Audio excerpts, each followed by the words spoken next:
आसीत् सत्राजितः सूर्यो भक्तस्य परमः सखा शमन्तको मणिपादात् सूर्यो तुष्टः महाप्रभो। ये भगवान सूर्य का ऐसा उपासक था, इसने ऐसी दिव्य तपस्या करी, भगवान सूर्य प्रसन्न हो गए और इसको एक मणि प्रदान करी। नाम था शमंतक मणि, जो 8 तोला सोना नित्य देने वाली थी। इस मणि की अद्भुत विशेषता थी कि जहां भी यह रहती थी तो वहां न कोई महामारी फैलती, न कोई दुष्ट आक्रमण करते, न कोई राक्षसी माया चलती। अर्थात जहां भी रहती उस नगर की सुरक्षा ये मणि ही करती थी। ऐसी प्रभावशाली मणि थी। दिने दिने स्वर्ण भारान अष्टौ सहस्रजति प्रभो दुर्भिक्षमार्यरिष्टानि सर्पादेव्याधयो शुभा न सन्ति मायिनस्तत्र यत्रास्ते भर्जितो मणि। ऐसी अद्भुत मणि थी महाराज, जहां रहती थी वहां कहीं अमंगल हो ही नहीं सकता कभी। एक दिन मणि को लटकाए द्वारकाधीश के पास पहुंच गए और जैसे द्वारकाधीश ने देखा, भगवान तो वैसे भी मणि के बड़े प्रिय हैं।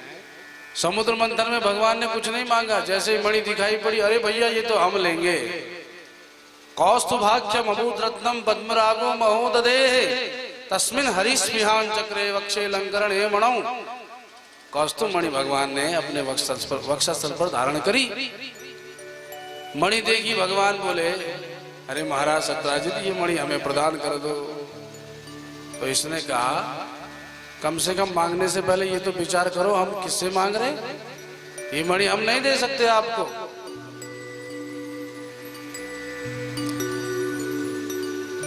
एकदा तु मणिं प्रादात् यदुराजाय शौरिणा।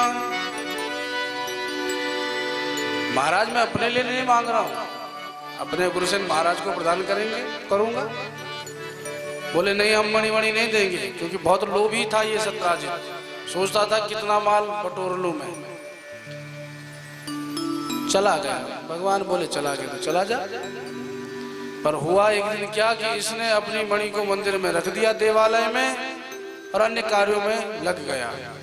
इसका भाई था प्रसेन, मणि लेकर के निकल पड़ा शिकार खेलने।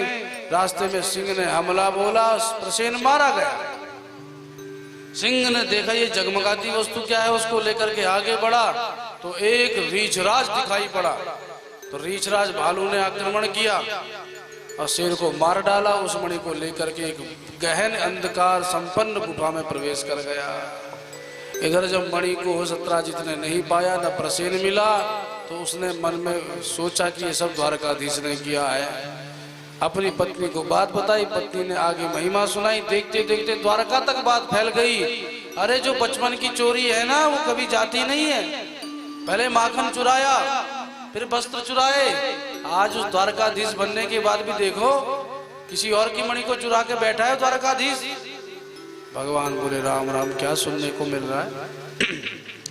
अरे ना हमने मणि ली, बेकार में ये अफवाह फैल रही है।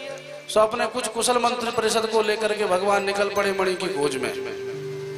गहन जंगल में प्रवेश किया तो प्रसेन मरा हुआ देखा, तो सिंह के पंजों के निशान देखे उसका अनुगमन किया तो रीछ के पंजे दिखाई देने लगे। शेर मरा हुआ पाया। अब रीछ के पैरों का अनुगमन किया तो विशाल गुफा दिखाई पड़ी। भगवान द्वारकावासियों से बोले, देखो भैया आप सब बाहर रहो, मैं भीतर जाता हूं,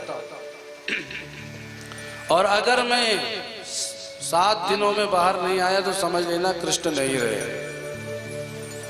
अच्छा ठीक है महाराज। अब बाहर प्रतीक्षा करते रहे सब द्वारकावासी और भगवान भीतर प्रविष्ट हो गए। भीतर गए, जगमगाती मणि देखी, एक कन्या भी उस कन्या देखी जो उससे खेल रही थी। जैसे भगवान ने मणि उठाई, उसने आवाज लगाई और रीछ राज दौड़ा हुआ चला आया और भगवान पर आक्रमण कर दिया। एक दिन दो दिन नहीं महाराज, 28 दिनों तक युद्ध चला। इधर द्वारकावासी 7 दिनों तक खड़े रहे। जब नहीं आए प्रभु तो विचार करने लगे, लगता भगवान नहीं रहे। द्वारका में आके वसुदेव जी को समाचार सुनाए तो वसुदेव जी ने माँ दुर्गा भवानी का दिव्य अनुष्ठान प्रारंभ कर दिया। इधर माँ दुर्गा भवानी की पूजा हो रही है और उधर भगवान युद्ध कर रहे हैं।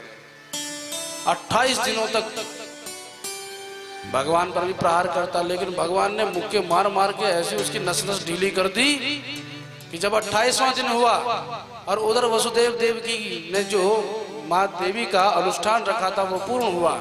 तो देवी कौन है? साक्षात माया स्वरूपा है।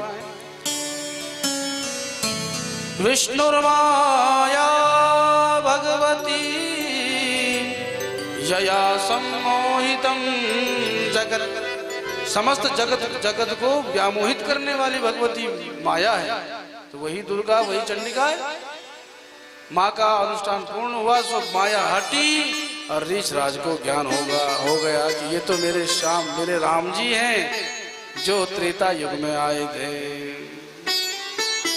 रामं लक्ष्मण पूर्वजं रघुवरं सीता पतिं सुंदरम काकुत्स्थं करुणार्णवं गुणनिधिं विप्रप्रियं धार्मिकम् राजेन्द्रं सत्यसन्धं दशरथतनयं श्यामलं शान्तिमूर्तिं वन्दे लोकाभिरामं रघुकुलतिलकं राघवं रावणारिं। रावण को मारने वाले ये मेरे राघव हैं। पहचान गए, चरणों में गिर पड़े, प्रभु मुझे क्षमा करना। भगवान बोले आपका दोष नहीं है, आप पर माया का प्रभाव था।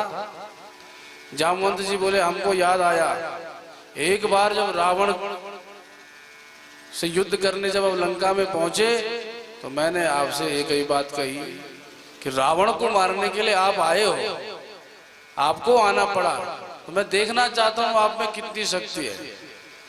तो राम भगवान कृष्ण मुस्कुरा के बोले पता चल गया कितनी शक्ति है। उस समय तो मर्यादा में था, तुम मेरे सेवक थे तो सेवक को कैसे मार सकता था। अब की बार तो मैंने तुमसे युद्ध किया तो क्या लगा? बोले महाराज आपसे अधिक शक्तिशाली कोई दूसरा नहीं। 28 दिनों तक इतनी मार खाई है हमने। तब व्यामोह दूर हुआ और अपनी पुत्री जो उस समय मणि से खेल रही थी, उसका नाम था जामवती, उसका हाथ भगवान को सौंप दिया। जामवती को लेकर के भगवान द्वारका में आए। बोल द्वारकाधीश भगवान की। सत्राजित को जब पता चला कि मैंने तो द्वारकाधीश पर झूठी चोरी का आरोप लगाया, शर्मिंदा हो गया, सो अपनी कन्या सत्यभामा को लेकर आया और भगवान को सौंप दिया कि भैया अगर ससुर जी हम बन गए तब तो हमें कोई गाली नहीं देगा, क्योंकि सब कानाफूसी करने लगे थे। ये सत्राजित तो बड़ा दुष्ट है जिसने भगवान पर आरोप लगाया। तो अपनी कन्या सौंपी तो सब जगह उनका भी सत्कार होने लगा। बोल द्वारकाधीश भगवान की जय।